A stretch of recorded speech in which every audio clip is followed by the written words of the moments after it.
Bueno, pues el tema para el día de hoy es la guerra de los 1000 días. ¿Por qué creen que se llamaría la guerra de los 1000 días? Porque La Guerra Fría.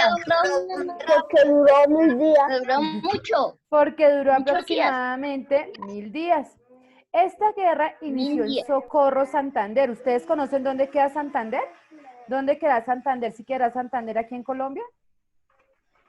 No, profe. ¿Santander no queda en Colombia? ¿Quién me dice? ¿Será que Santander no queda en Colombia? ¿Y si quedó? Sí queda en Colombia, sí señores. Santander queda en Colombia. Pues resulta que esta guerra inició en Sí. Socorro, Santander. Y inició el 17 de octubre del año de 1899 y terminó el 31 de noviembre de 1902. Es decir, que aproximadamente duró 1000 días. Resulta que pues la guerra se dio porque habían impuesto las políticas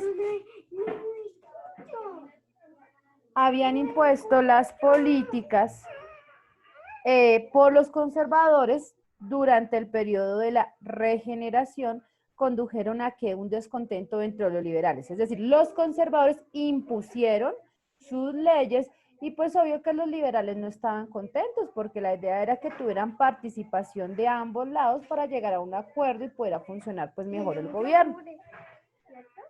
Además, el modelo del centralismo, que era conservador, era opuesto a la realidad que estaba viviendo el país, que está dividido en regiones tanto por las condiciones como por sus rasgos culturales. Es decir, el modelo del centralismo no podía funcionar bien porque no se aplicaba para todas las regiones, no tenía el mismo funcionamiento para todos los lugares.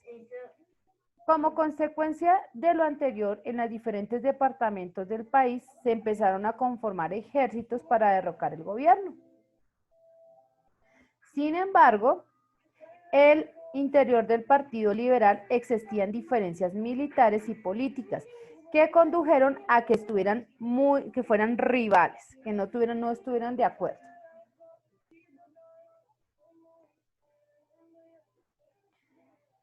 Lo cual, sumado pues a las ventajas de los gobiernos, que eran en su mayoría conservadores, terminó por la victoria del Partido Conservador. Es decir, que en esta guerra ganaron los conservadores.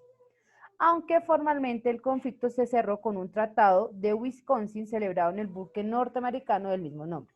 Es decir, que el tratado se llamó Wisconsin porque este tratado llegaron a un acuerdo los liberales y los conservadores y pues se dio en un barco. Entonces ese barco se llamaba Wisconsin y era norteamericano y por eso le colocaron al tratado Wisconsin.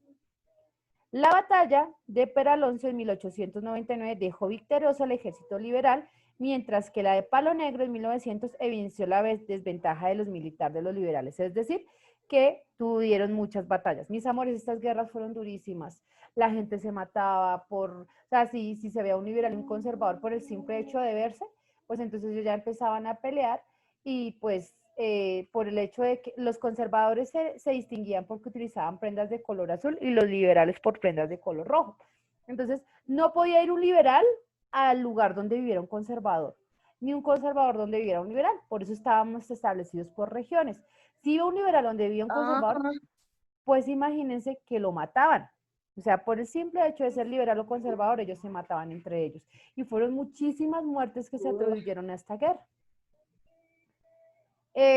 Las consecuencias que tuvo la guerra fueron políticas, económicas y sociales. Las políticas, hubo derramamiento de sangre de ambos bandos. Los dirigentes de los partidos políticos asumieron una posición más conciliadora para los años posteriores. O sea, apenas empezó la guerra, a ellos no les importó qué gente murió, ni cómo murieron, ni nada, sino simplemente pues no les afectaba y simplemente pues esta guerra afectó muchísimo a estas personas porque empezaron a morir y pues las personas que estaban en cada uno de los partidos pensaban que era ideal y que así fuera hasta la muerte debían de luchar por su partido. Y las económicas fue que la economía fue devastada por las pérdidas humanas y materiales. Se redujo la mano de obra, además se presentaron dificultades en el transporte interno y la entrada de mercancías desde el exterior.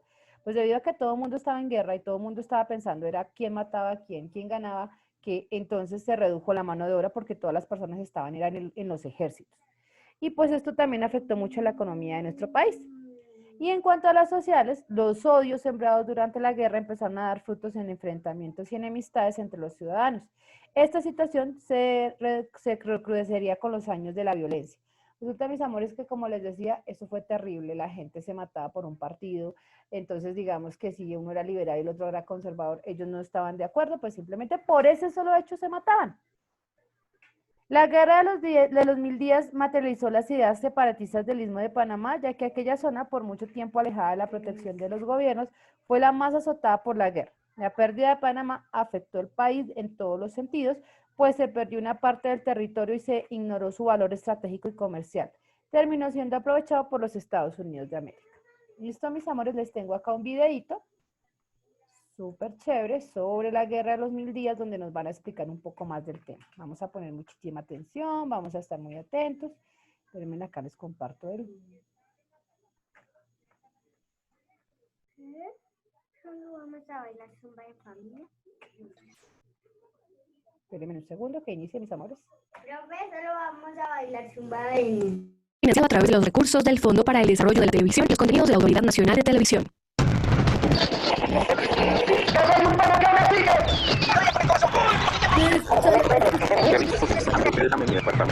Y el video se escucha muy bien, se escucha como Guerra de los 1000 días, Guerra de los 1000 días de 1902. La Guerra de los 1000 días es una guerra del siglo XIX y la disputa por el poder político que hizo de Colombia un campo de batalla. ¿Sabe qué año Fermín fue presidente? no se escucha y no se escucha bien, se escucha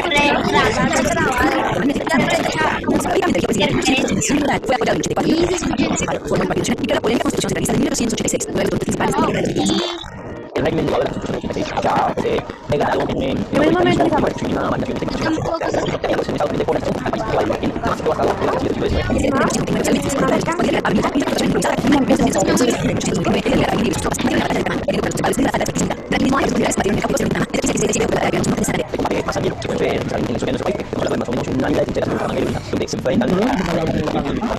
La batalla de Coronel Liberal entre 1900 fue uno de los acontecimientos militares más recordados de la guerra de los liberal. Los conservadores